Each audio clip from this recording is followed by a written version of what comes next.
దేవుని సన్నిధికి మనం వచ్చినప్పుడు, దేవునిలోనికి మనం వచ్చినప్పుడు ఆయన దీవిస్తాడు అనేది ఎంత సత్యమో, ఆయన నరుల జీవితాలలో సమాధానం ఇస్తాడనేది ఎంత సత్యమో, ఆయన మానవ జీవితాలను మోక్షానికి తీసుకొని వెళతాడనేది ఎంత సత్యమో, ఆయన యందు విశ్వాసం ఉంచిన వాడికి శ్రమలు వస్తాయి, అవమానాలు వస్తాయి, శ్రమల పాలవుతాడు. వాడు ఖచ్చితంగా శ్రమను అనుభవించాలి అనేది కూడా అంతే సత్యం.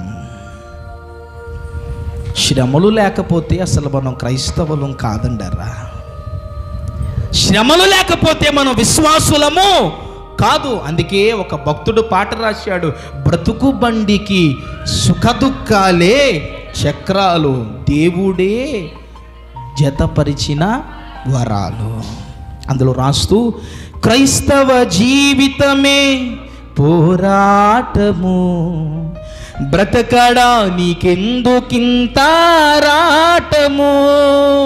క్రైస్తవ జీవితం అనేది ఎలాంటిది? ఒక పోరాటం, ఒక యుద్ధరంగం.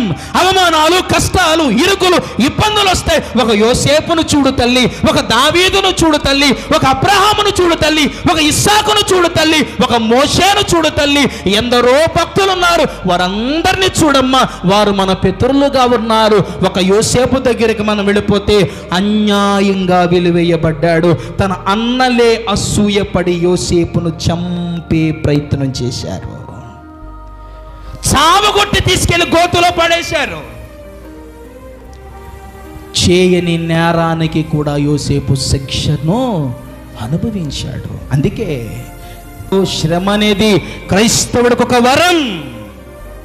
శ్రమను బట్టి, కష్టాన్ని బట్టి, ఇబ్బందిని బట్టి, ఎవరో నిందించారని, ఎవరు అపహాస్యం చేస్తున్నారని, ఎవరో చేయబడిచి వెళ్ళిపోయారని, నువ్వు చేయని వాటికి కూడా నీ మీద అన్యాయంగా నేరాలు వేస్తున్నారని నీవు దేవునిని విడిచిపెట్టడానికి వీలు లేదు.